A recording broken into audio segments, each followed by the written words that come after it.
On this week's ThriveMore podcast, I had the extreme pleasure of interviewing Rachel Druckenmiller. She's the CEO and founder of Unmuted. It's a firm that helps people gain more confidence, have more courage, and really commit to their dreams. She was one of the most authentic guests I think I've ever interviewed, and just kept pouring the wisdom out. So many things in this interview you're going to want to rewind and listen to again because it's that good. You're going to love this one. Enjoy. I have the pleasure of speaking with Rachel Druckenmiller. Rachel is the founder and CEO of a firm named Unmuted, and she's a national thought leader in the field of employee engagement and well-being. But she's really on a mission to elevate teams with their courage, elevating their confidence and their character. If that weren't enough, Rachel also recently released her first song as a single. So we've got a lot to talk about today. So with that impressive resume, let's get started. Rachel, welcome to the ThriveMore Show. Thanks so much. I feel like we're both about it. We're both about how can we thrive more in our personal life and at work. So it's going to be a good conversation. Love it. Love it. Well, there's a lot to unpack because you've done so much. And what I'd love to start with is, can you explain to the listeners what Unmuted means? What is that? Yeah. So it's interesting because years ago, before I ever started my business, I'm a big journaler. And so I look back, I have a history of my life, through journals. And it was in 2015 that I started writing these things down. I'm still in my full-time job working as a director of well-being at a benefits firm. And I was writing down these things of what it is to be unmuted. Because for so much of my life, I felt like I was a toned down, timid version of myself. I loved singing, but I wouldn't do it in front of people. I was shy and guarded a lot of time. Even the way that I dressed. This is like the only black shirt that I own. It's funny that I'm wearing this today. Most of what I wear is like hot pink. I just, went to lunch with a friend, but I do a lot of, bright colors and letting myself be seen. So when I think of what it is to be unmuted, it is showing up in a way that is rooted and grounded in a sense of courage and confidence and the belief that we matter enough to be seen, to be celebrated, to show up fully and authentically as we are. And as a result of doing that, we start to have this positive sort of contagion effect on other people around us that see, gosh, if this person is showing up and being authentic about what they think and need and want and feel, maybe I can show up that way too. And so much of it is really inviting people into that space of bolder, fuller living and working, so that we have more fulfillment in our lives and less regret. And whether it's using your voice, whether it's advocating for yourself at work, whether it's speaking up in a relationship, whether it's having the courage to go to therapy or hire a coach, or dress in a hot pink dress or whatever it is. Those are the types of things that I mean when I talk about being unmuted. It's this holistic thing. Yeah, I love that. So was it 2015, like you'd already collected all these journals, or written all these journals, and you were reflecting back and making a pivot from being somewhat shy to being unmuted with your definition? Mm-hmm. Doesn't seem like that would happen overnight. Was this a process? Was this an evolution, or did you flip a switch and just say, I'm new me? No. It was happened over a very long period of time. It's been happening. And that's the thing I like to tell people. It's not that when I think about what it is to be unmuted, it's not a thing where it's like instantly, oh, boom, here you are. It is a gradual process, and it is a lifelong process. It's not something that you arrive. I'm fully unmuted in every area of my life. There's probably still some areas where you're holding yourself back. There's probably still some areas where doubt is showing up. There's probably still some areas where you're not being fully honest with yourself or other people. So there's always room for us to grow and to expand in that way. So for me, I think it's a series, all of us, in our lives, in our work, we have invitations that show up to step into something new. And a lot of the times when those things happen, we have a tendency to back off from those opportunities because of fear, because of insecurity, because of a lack of preparation, any number of reasons that we give for why we shouldn't take this bold step forward. But I find that getting unmuted starts to happen more when we're willing to do those things. It's a byproduct of showing up and taking courageous action. And it also can be something that the more we take those courageous action steps, we find more courage to do it again. So for me, flywheel. Yeah. I think the beginning, the flywheel, exactly. So the beginning of it really for me was studying abroad in college. I went and lived in Spain for 4 months as a junior in college, which was terrifying. Because no one in my family had ever left the United States. And what am I doing? And but I was around all these vibrant people and culture and music and colors and food and dancing. And I came back and I felt like a different person. And I started to little by little, that's when I started like attempting to share my voice with auditioning for a choir solo and gospel choir. And it has been a process over the past 21 years, especially since then, to get to this point where I say, this is the thing that I stand for. And this is the life I want to invite other people into. Yeah. Yeah. So if my research is correct, around the time of the pandemic, it was when you really kind of embraced this full time. Is that correct? Was just before. Yeah. Just so before. The funny thing is, September, coming up 4-year anniversary of my business. And I don't know many people that said, September 2019, you know what I'm going to do? I'm going to launch a full-time speaking business and have no other sources of revenue.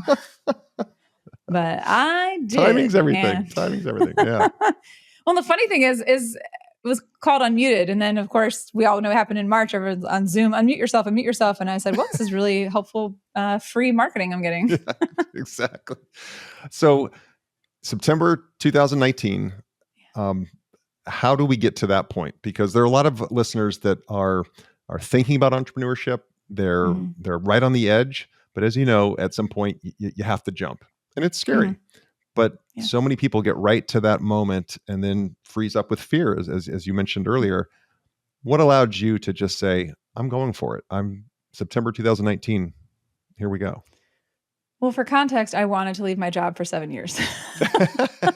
Which is probably a lot of the listeners too. Yeah, sure. Yeah. My parents are both entrepreneurs, so I had it modeled for me where it was normal to work for yourself. It was actually abnormal to work for someone else. Yeah. So part of it was that modeling, which was really helpful for me to see that it could be done. I mean, I saw firsthand that this could be done. And then the catalyst that started to happen was a series of a couple things. 2017, I got really sick. The year before, I'd been recognized as the #1 health promotion professional in the United States by a group called the Wellness Council of America, which felt amazing because I was getting this recognition 10 years into doing this work. And yet the pressure of that was so much that within a year I burned out and got mono, and did a lot of soul searching, did a lot of reflecting, worked with coaches, and got to the point where I realized I'm not fully showing up the way that I really want to be showing up. I'm still living this life that other people are expecting me to live in this role with the title that I have in this industry. And I want to do other things that people in this position that work for somebody else that does this kind of business don't do. Yeah. And it was, for me, back to that invitation, back to that decision that each of us can make at an inflection point to either go, that sliding door moment. Do I go this way? Do I go this way? Which path do I take? And I was at a conference in San Diego in 2018, summer, 5 years ago, could be to the day. And I met a guy who was a speaker full time. And I had been speaking at that point. I had my first national keynote 2016 I got invited to. And then I had been speaking for years prior to that, but not at a national level. So I asked him, I said, if I want to do this work, do you recommend any books that I should read? And he mentioned a book called Steal the Show by a guy named Michael Port. And he said, he and his wife have this company. They train speakers. It's in Pennsylvania. I live in Maryland. Perfect.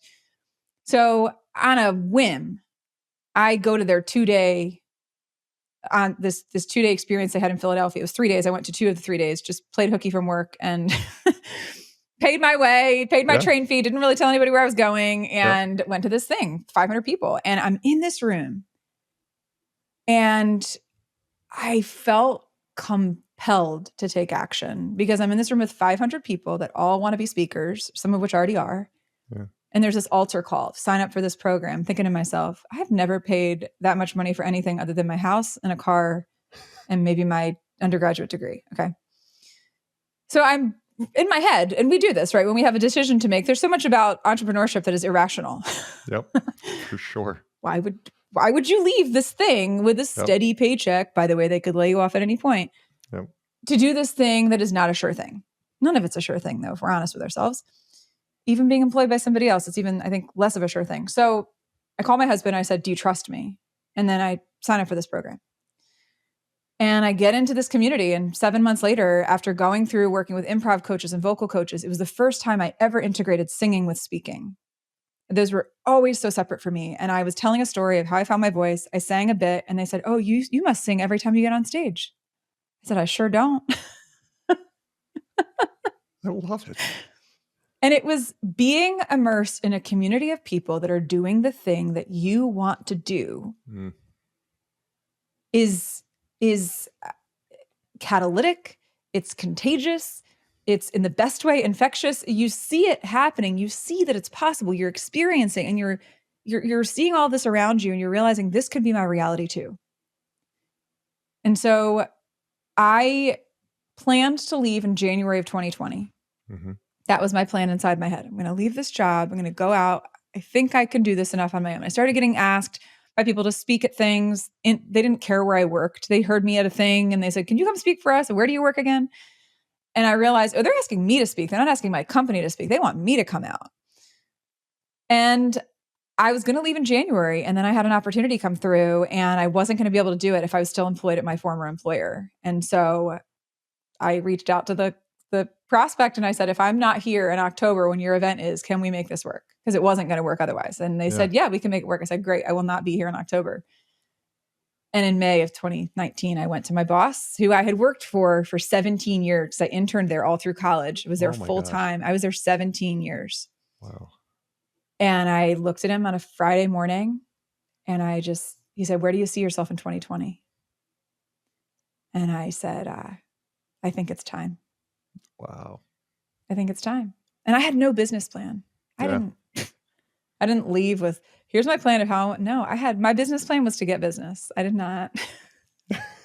That's how you start though, right? Like you can think it, overthink it and have a great 50-page business plan, but it's doing the work. It's acquiring customers. That's the game. Yeah. You just got to, at a certain point, you start doing it. And I'll tell you what, it's not like, and from then out, it was just rainbows and unicorns and everything worked out great. I sat in December, 4 months after launching my business, in the living room of a mentor's house in Dallas, Texas, looking at a whiteboard with the 2 gigs I had booked for 2020. I had 2 gigs booked for all of 2020. And I'm in tears because I'm thinking to myself, did I make a mistake? Sure. I'm going to need more than 2 clients to make this thing work.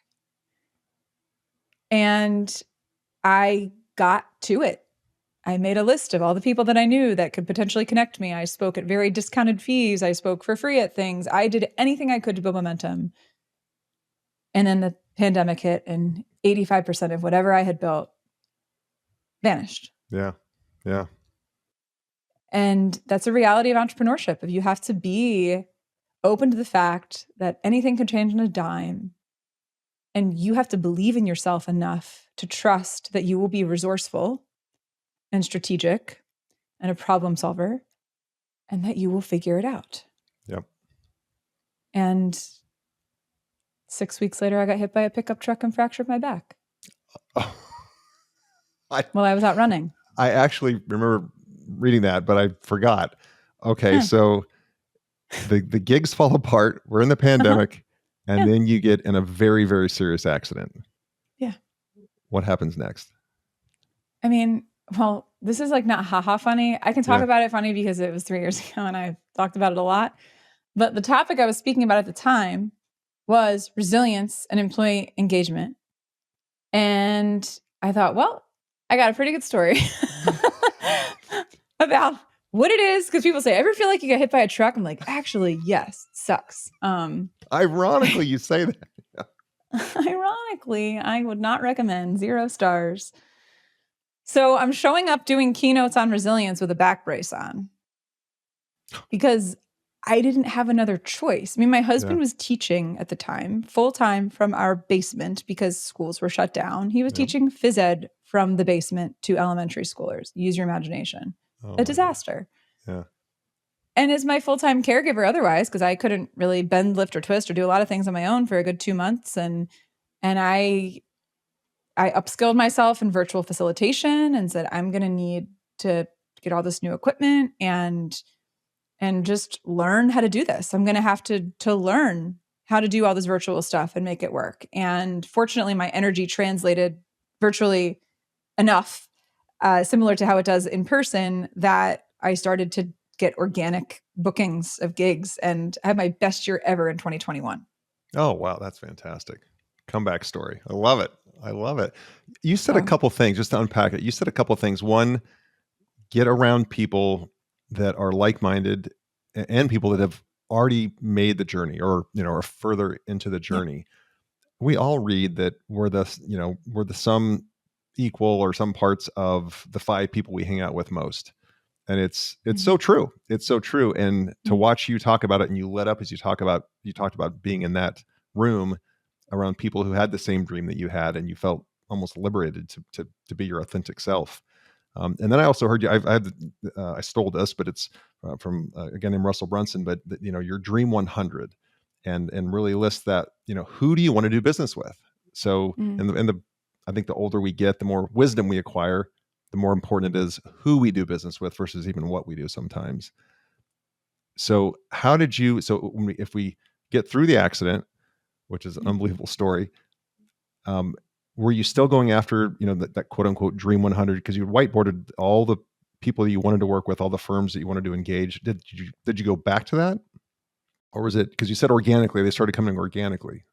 Yeah, I'll clarify. So I made a list of, and anyone could do this. Anyone listening could do this, by the way. You make a list of anyone that you know, all the connections that you have, and you rank them A, B, C. Who could hire you? Who could introduce you to somebody? Who could be a referral source? And so you rank them A, right, are the ones you need to reach out to right away. And so that was what I started to do to build some momentum and get some business opportunities in. What I found happened, and this was really interesting, because people approach how they do business in a lot of different ways. Like some people are really heavy on email marketing. Somebody, I found that having a really strong presence on LinkedIn has generated significant amount of revenue for me. And being thoughtful about, when someone looks at your profile, who's looking at my profile, what's their position? How can I strategically reach out to them?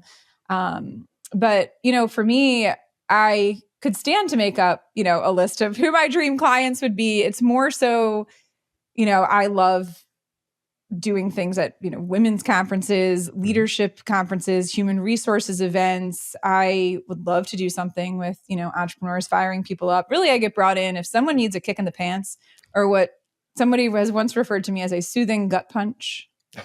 You need a soothing gut punch. You're gonna feel it, but it's like, oh, I got you, So I'm not a drill sergeant. I'm not like, get your life together, you suck. That's not my MO. My thing is, hey, this stuff is hard. I was scared too. These are the steps that I took. You've got this. Like you can. So I'm coming in more so as an amplifier of what is already in people. And then I help people see themselves more clearly, and the goodness in themselves, the strengths in themselves, what they have to offer, their own worth and value. And when people feel a sense of worth and value and mattering, and they walk out of there feeling more emboldened, they're more likely to take action and to make what they want to have happen in their life happen. Whether it's, people have left the sessions I've done.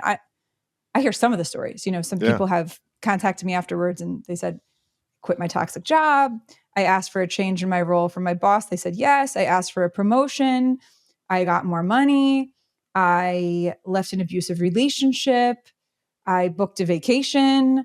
The kind of things that people do to me, the types of things I hear them say really inspires me to keep doing this, because I think to myself, there's so many people that just need permission. They just need permission and encouragement. And I help give them that. I love that. You're right. There's a lot of people that don't have somebody in their corner. And when they don't, it's hard to get the moxie yourself and convince yourself that you can do it when you don't have somebody rooting you on. So that's where coaching comes in leadership development. Is there, one of the questions I had for you is there one thing, and there's probably not one thing, but if you want to list several, that'd be great too, that you see people do on a consistent basis that helps them grow in leadership? And really, I guess we're talking even about their own self-growth, but is there one or two things that, hey, if somebody leaves this podcast and they're going to have, okay, she moved me today, Rachel moved me to action, and she said, I need to do this and or that at a minimum to consistently grow, what would that be? So I'm kind of a choose your own adventure kind of gal, as opposed to being prescriptive.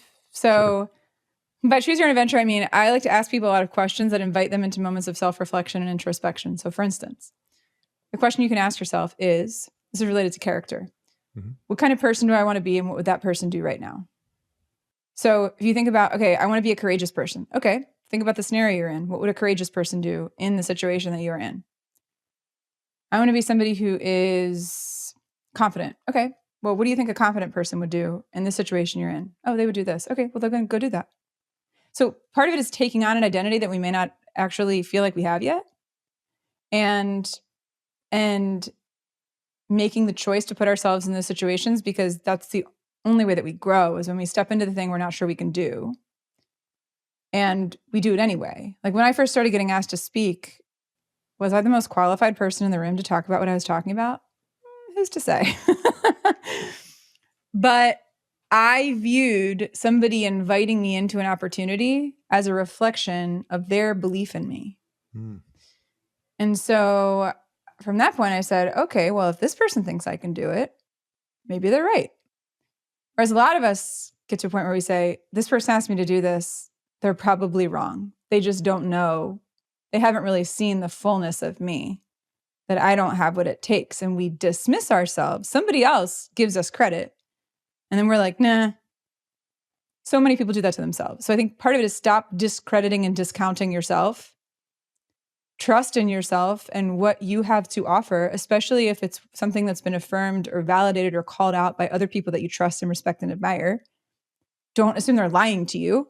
Trust them and say, what if I were to accept this and believe this about myself? Really internalize it. How would I show up differently? And I think another thing is really being willing to sit with and ask yourself, hey, what do I show up with when I'm being most effective? Qualities, characteristics, behaviors, show up when I'm at my best. And what do I show up with when I'm being my least effective self? And I mean, I've even had conversations with members of my team about this to say, hey, when I'm being ineffective, it's probably because I'm feeling overwhelmed. And here's what this looks like. I will ghost you. I will not respond to your emails. I will not respond to your text messages, which is a reflection of me feeling really overwhelmed. So in those situations, here's what I need you to do. So instead of them getting frustrated with me, Rachel's not responding, it must mean this thing is going on, right? There's something called the fundamental attribution error, where we attribute other people's behavior to their personality. We attribute our own to our circumstance. But when we let somebody know, hey, this is a thing that I do when I'm not being particularly helpful, effective, then we give them the opportunity to hold us accountable and to lovingly call us out and say, hey, you're doing that thing that you said that you do. So what would you like me to do now, right? And I think most leaders are not willing to do that because of pride and ego. They're not willing to let people call them out. But we have to have people in our life that do that to us. I mean, I had somebody who did that to me when I burned out. I was posting all these things on social media about, she texted me, she said, warning, unsolicited observation coming. I said, oh boy. That's great. It was a screen and a half of a text message. You're scrolling. Oh, geez, I have to read this. And she said, you post all the time on social media about not worrying so much about achievement and about the importance of slowing down, but you don't seem to slow down yourself. You don't seem content or fulfilled. She said that to me. Mm. And I can tell you, top 5 times in my life, I've never felt so exposed and vulnerable and embarrassed that somebody could see through the nonsense, because she was right. And I think a lot of us, we push people away that tell us the truth because we're more comfortable sitting with the lies than inviting and just doing, because we don't want to change. And so we keep doing the things we're doing, even if it's not working, instead of inviting someone else in to say, hey, you're doing this thing and it's not really working. And I find that being willing to ask for feedback is another part of it. So this kind of these questions of, what kind of person do I want to be? What would that person do in the situation? How do I show up when I'm being my most and least effective? And then even asking people to share, hey, is there one thing I could do differently that would really make a difference in this relationship? You can ask your spouse that. You can ask a kid that. You can ask a friend. You can ask your boss, coworker, a client. Is there one thing that I could do differently in the way I communicate? Is there one thing I could do differently in the way that I recognize you? Is there one thing I could do differently? You can fill in the blank, whatever it is. But the people that are willing to do the hard work of looking in the mirror, being honest about what they see, and then being willing to make a change on the other side of it if that's called for, those are the people that we respect and admire the most because they're showing up with a sense of humility. Yep. And they're also not a doormat. So they're confident and grounded. Adam Grant calls it confident humility. And I love that phrase because that's the goal. It's not that you're high and mighty, and it's not that you're a doormat. You want to have the assurance of what it is that you do well and own that and celebrate that and stand tall in that and lean into that. And you also want to have the courage to say, you know what? This is an area of opportunity, area of growth for me. I'm working on that. I'm willing to do the work, willing to work with a therapist, willing to work with a coach. And I think people that do that, I mean, that's the hard work. It's messy. It takes a long time. It's really lifelong if we're honest with ourselves. And most people don't want to do it. Yeah. I just had this conversation with someone. To be an entrepreneur, to start your own business, mm-hmm. you have to have a slight tinge of narcissism because you're saying, I can do this better than anybody else, right? Like my idea is more unique than anybody else's, or my execution of this idea would be better. And then you immediately need to check that narcissism at the door and be open, as you just so eloquently explained it, way better than I could. And that's, I think, where people get like the people that, because there are a lot of people in, let's be honest, a lot of people in power that have huge egos, do not want the feedback. It's their way or the highway. I mean, there's too many of those people. And that always, it perplexed me. But when I stepped back and thought about, well, why would you even start to ascend the corporate ladder or start your own business if you didn't have some narcissism? You had, and not an unhealthy amount, but enough self-assuredness, enough, I can do this better than the next person. Yet it's that same quality you have to be able to let go of. Have you found a way to get, because I have not found a way to engage these high-powered leaders to actually accept the feedback and say, you know what, you're right, I made a mistake. Because I think that's where people, I see them fail, is they won't say, I screwed up. And more importantly, hey team, I need your help to fix this. I can't fix this alone.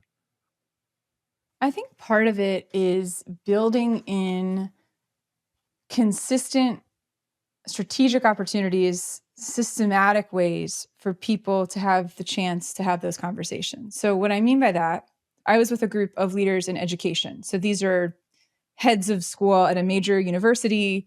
I'm talking about the heads of their departments. So these are department chairs, VPs. So high level people, university setting, potentially big egos, right? Sure.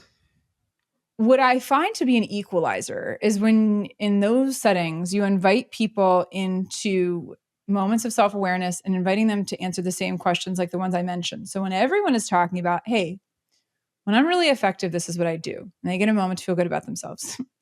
And then when everyone comes together and is like, here's the spinach in my teeth. And then the next person says, this is the spinach in my teeth. And the other person, this is the spinach in my teeth. Like, yeah, okay. Now that we're calling it out in ourselves, the shame is gone. Yeah. Because we normalize the fact that every single human being, I've never met a human being that's like, you know what, I'm effective all the time. Liar. You're not. So I find that when you bring people into conversations, because most people never have conversations like that.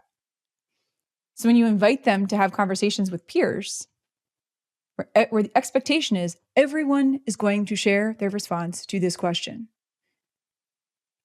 Like in addition to that, is you can invite people to ask those questions to a team member. Say, hey, what is, and I would just keep it to one, right? What is a quality or characteristic or behavior I show up when I'm being really effective?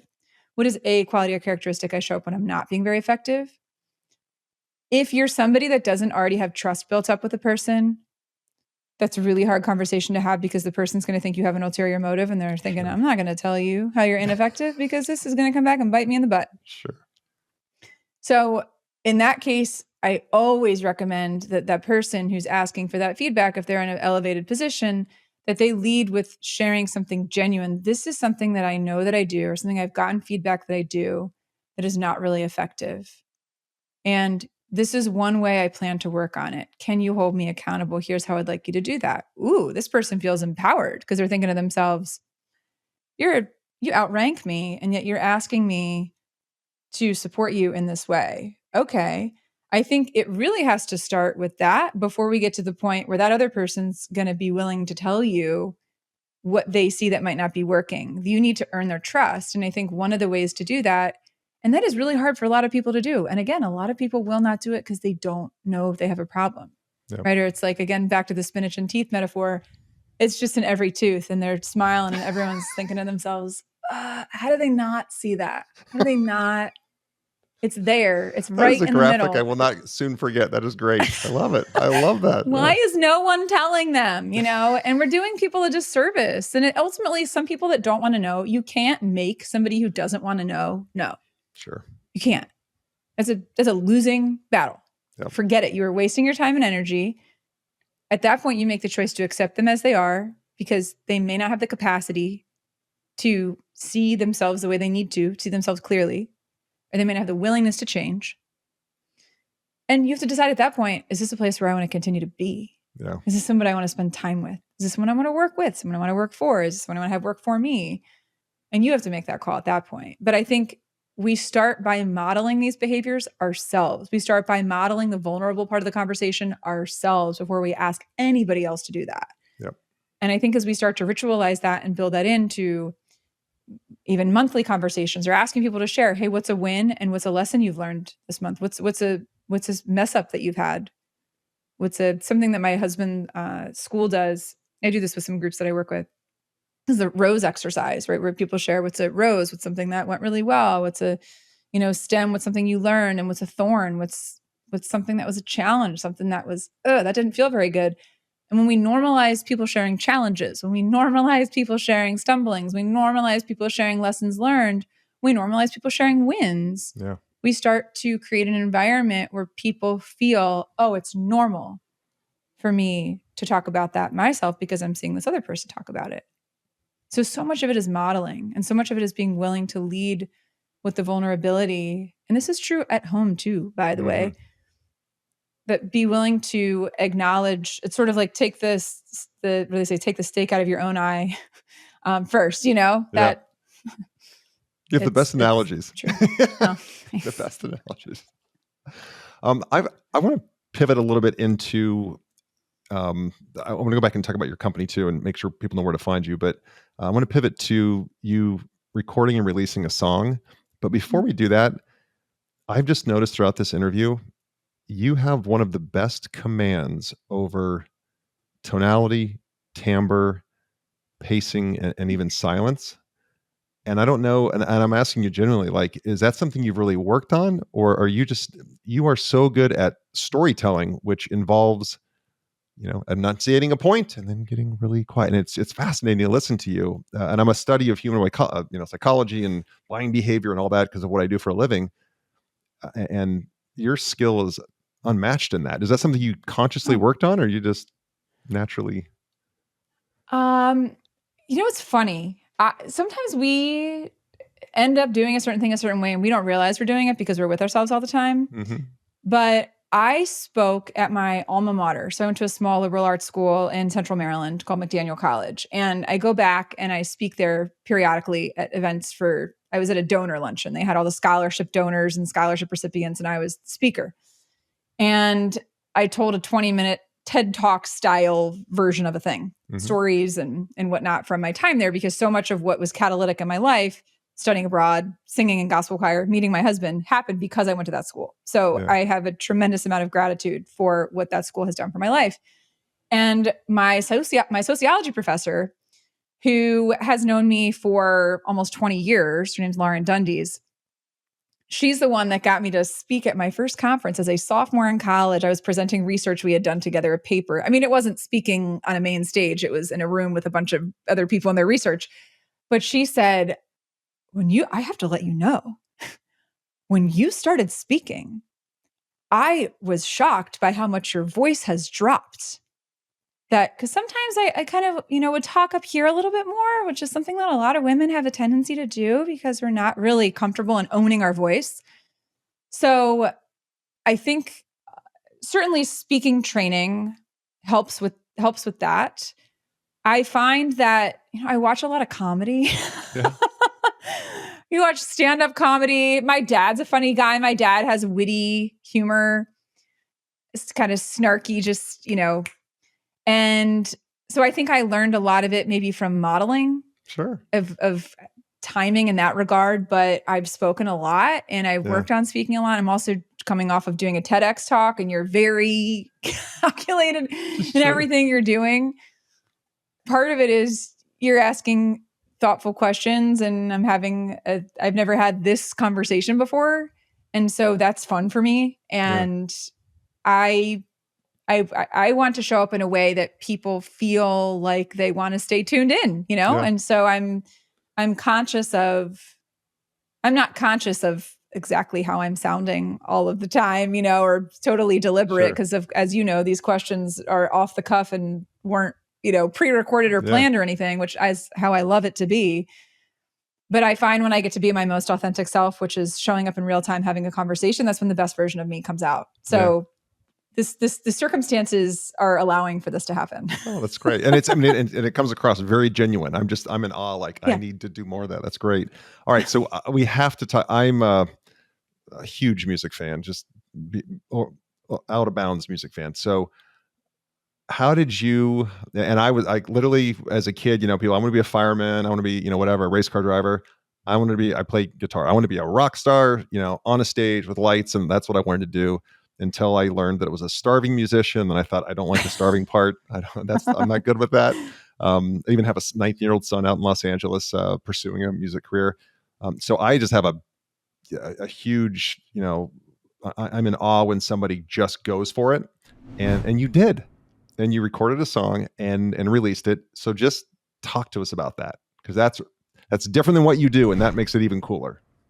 Very different. Well, the funny thing is, I feel like all of us have parts of ourselves that from the time we're very little, there's a hint of something that emerges from when we're a kid, of a passion we have, of an interest we have, of something we want to do, of something we're naturally drawn to, of something that we inherently enjoy. And sometimes this is where some of the muting comes in.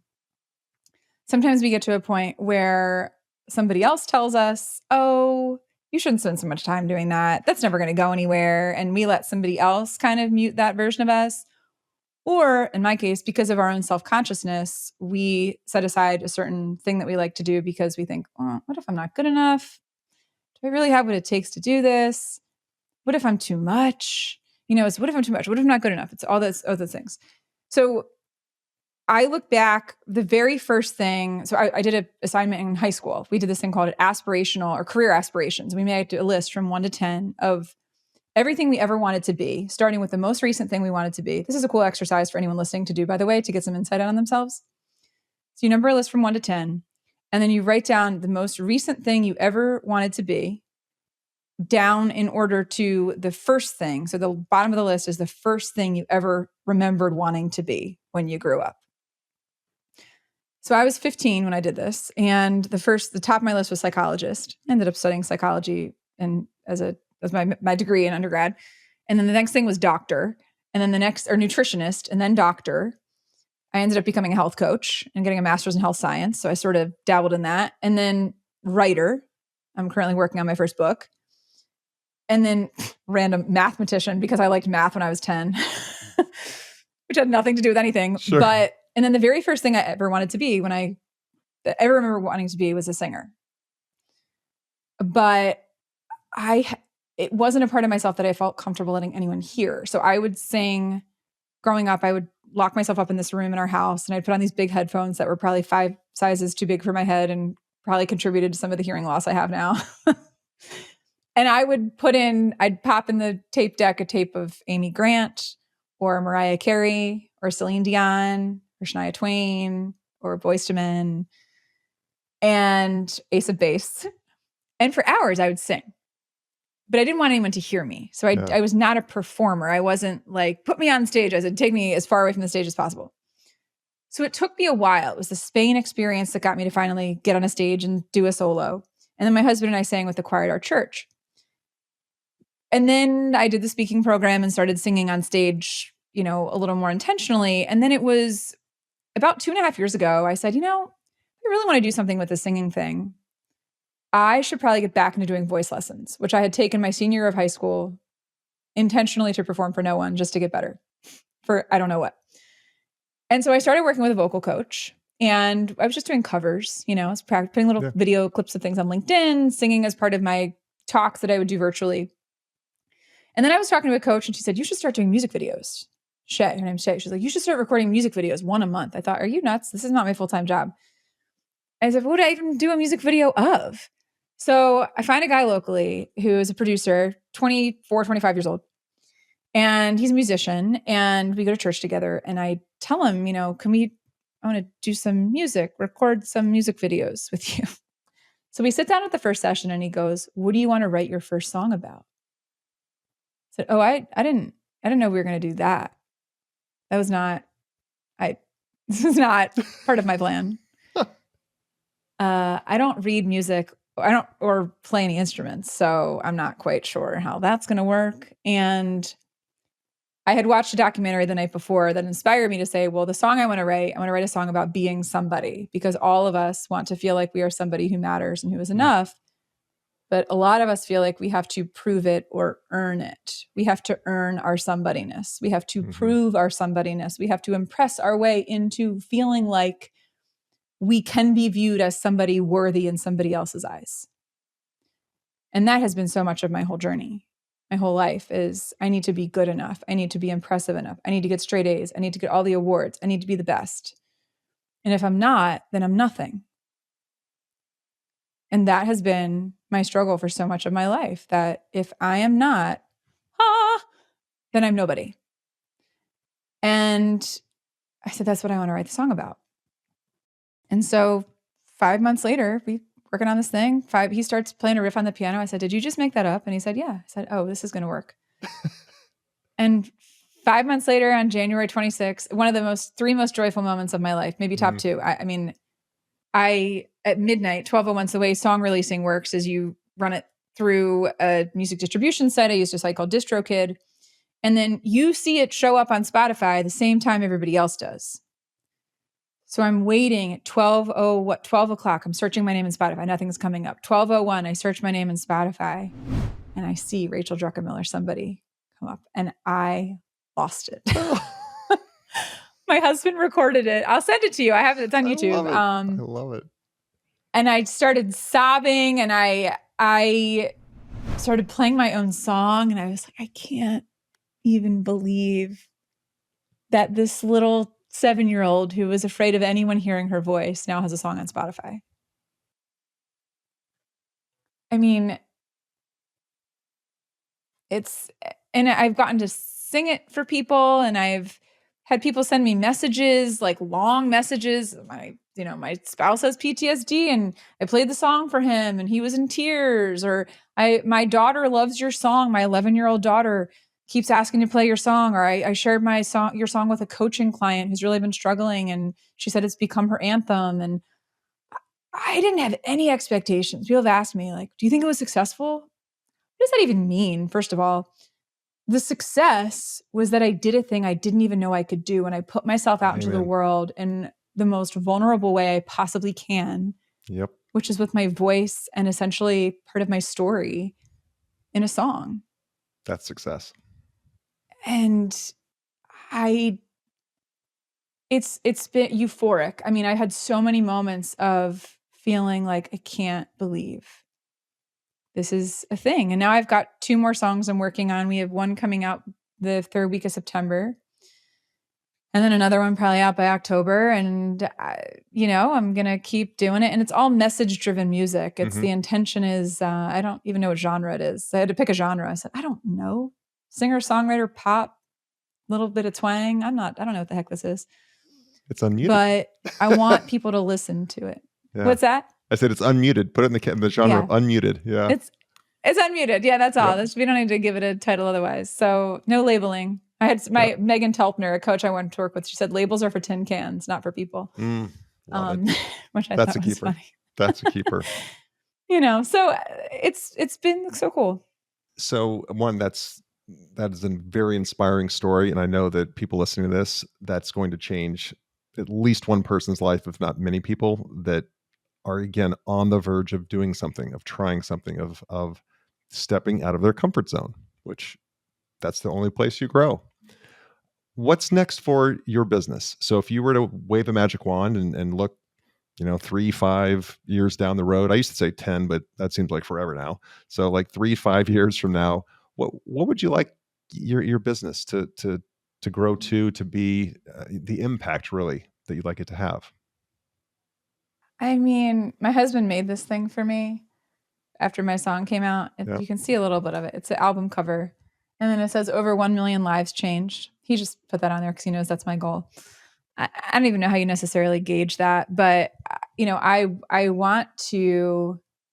I know these messages are powerful because I hear from people who are impacted by whether it's a spoken message or their music, that people are really impacted by these things. And more than anything, I think they feel less alone. They feel seen. They feel validated.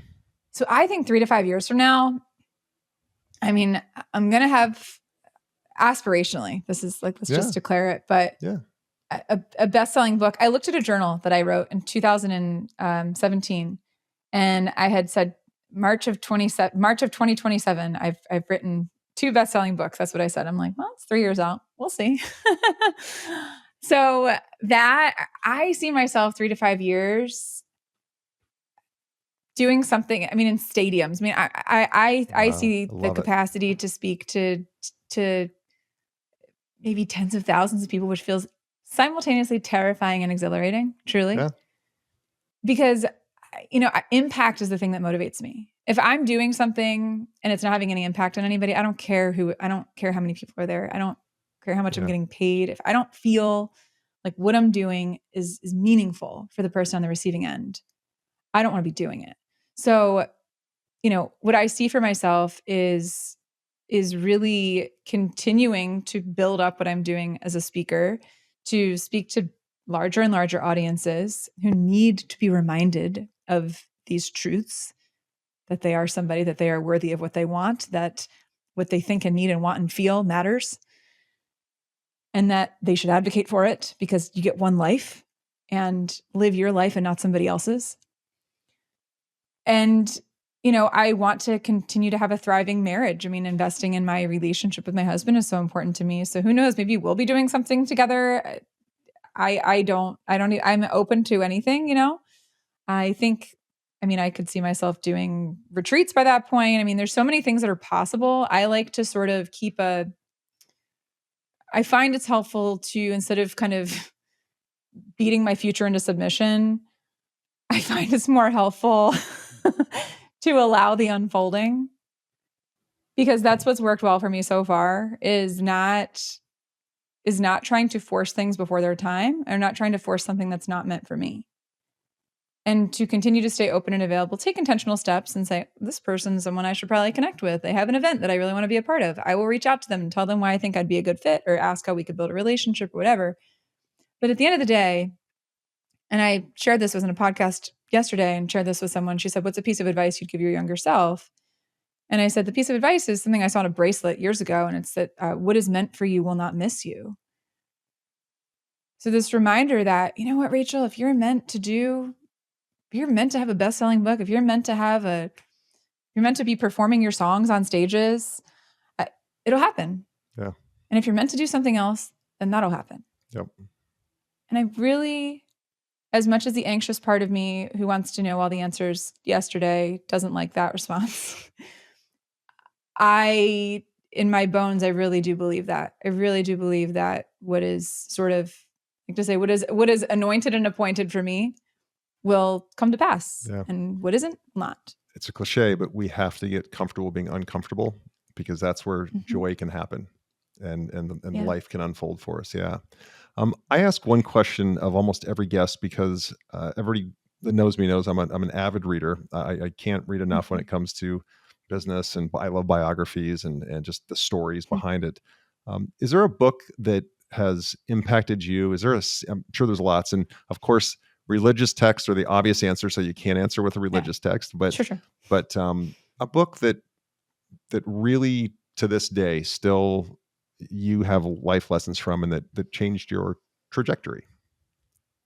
There's a book that I read. Oh, there's so many. It's like pick your favorite child. No, exactly.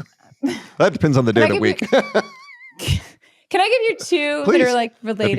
That'd be great. The first Brene Brown book that I ever read, this was 12 years ago. It's called, it's not one that's talked about very often. I thought it was just me, but it's not. I think it was the first book she ever wrote, first or second. It doesn't get nearly as much press as the other ones, like Daring Greatly and all the other things that get way more, Dare to Lead, get way more attention. But that book was such an eye-opener for me because there were some things that I felt that she gave voice to in a way that no one else had ever given voice to, that made me feel like I wasn't alone in what I was feeling. Yeah. And I know that because of how many things I underlined in the book. Yeah. A lot. So that was one of the first forays for me into this place of vulnerability and being willing to be more honest with myself. There's a book called The Firestarter Sessions by a woman named Danielle Laporte. It's not a common book people talk about that often, but it was a book that was really, it asked you a lot of questions. There's a lot of exercises in it. And I found it to be a really good catalyst for me to start thinking about what I wanted my life to look like. I probably got this book, 8 to 10 years ago, when I was first starting to really think about this entrepreneurial path and what I really wanted to be doing and how I wanted to be spending my time. And she shares a lot of real good zingers in that book of one-liners that are, ooh, okay, I felt that. And questions that really get you to think and to be introspective and to map out a little bit of what you want your life to look like. So I think that would be really relevant to anyone listening to this podcast for sure. Yeah. It's a great, it's a great book. So those are two, I would say, for different reasons. Those are two books that I think have been particularly meaningful, memorable for me that I'd recommend. Yeah. I can't help but comment when you mentioned Brene Brown, and when I read Daring Greatly, the whole concept, because it ties into what you've shared, the whole concept of shame and how so much of our behavior and our decisions are rooted in shame, not consciously, but that was a big learning moment for me reading that book and just thinking about how much of my behavior is driven off of approval and childhood shame and all that stuff, that it's when you can start to work through that and know that it's not just me. I thought it was just me, but it's not just me. Everybody's carrying this bag of hammers around, Yeah. And it is so liberating. I mean, I'm still on my journey, but it is so liberating when you can step back from all that limiting shame and say, that's not real. That's not real. It was real in my head, but it's not a real thing. And other people have it too. It's like we start opening up. And I see this especially with men. I mean, my husband's got a community of friends that they get together once a month and they talk about all the hard things in their life. And I think it's the most beautiful thing. I said, do that forever, for as long as you need to, whenever you need to get together with these people. Because so many people hide behind that. And it's one of the most significant ways that we mute ourselves is shame is the ultimate mute button. It says, no. They cannot know that about you. They cannot see that in you. We cannot tell them that. That's what shame does. And we're like, you know what? We're going to actually free you from that restriction. And we're going to invite you into a space where you can also allow that part of yourself to show up and you're still okay and you're still accepted. Yep. I love it. All right. So for people to have more courage, confidence, and character, where do they find you so they can start that path and go on that journey? Yeah. So best place to connect with me is on LinkedIn. I'm super active on there. And I know both of us, Roger, don't you love when someone sends you a message and they say, I listened to this podcast episode, is exactly what I needed. Yep. So if you are one of those people, send us messages. We like to know what resonated with you. We don't think it's weird. We don't think it's stalkerish. This is why we're doing this. Yep. So that LinkedIn would be that's the main place to hang out. My website is unmutedlife.com. Okay. And then I got a YouTube channel, so you can find all my music on YouTube, Spotify, wherever you listen to music, you can search my name and it'll pop up. And as new songs come up, those will show up there too.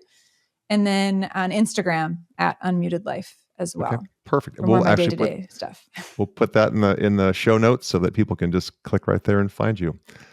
I cannot thank you enough. This has been just a wonderful, wonderful interview, and you are clearly living an authentic life. It shines. So thank you for sharing with all that today. Thank you for facilitating such a great conversation. I really appreciate it. Awesome. Well, for this week, that's it. I have a lot to think about. I'm sure you do too, because Rachel gave so much. So until next week, set your intentions for the day and strive to thrive.